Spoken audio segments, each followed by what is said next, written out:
Everyone, কেমন আছো? আমি আশা করি ভালো আছো। আমিও ভালো আছি। আজকে হচ্ছে রবিবার, ছিল দিদি নাম্বারের অডিশান। গিয়েছিলাম অডিশান দিতে। ওখানে 500 জনের অডিশান হয়েছিল, তার মধ্যে 2 জনের সিলেক্ট হয়েছিল। একটা হচ্ছে আমি, আর একটা হচ্ছে ওই স্কুলে একটা ম্যাম।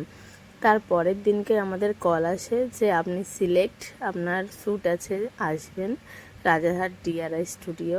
তারপরে যেমন কথা তেমন কাজ, সকালবেলা মঙ্গলবারে রেডি টেডি হয়ে চলে গেলাম শ্যুট করতে, দিদি নাম্বার ওয়ান খেলতে। ওখানে গিয়ে দিদি নাম্বার ওয়ানে খাবার লাঞ্চ দিয়েছিল, এই যে আমার পাপা মীরা সকালে ব্রেকফাস্ট দিয়েছিল। আর আমি কোনোদিনও ভাবিনি যে সত্যি করে আমি কোনোদিন দিদি নাম্বার ওয়ান খেলতে যাব।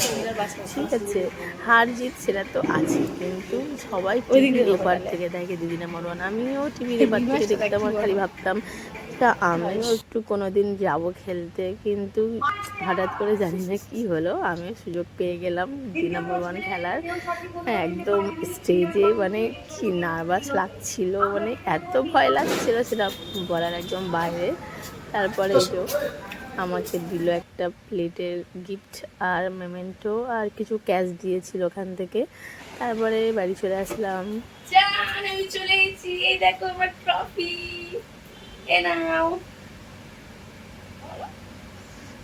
আর আমার তো এত আনন্দ হচ্ছে যে আমি আনন্দ ধরে রাখতে পারিনি। ওকে, টাটা, বাই বাই।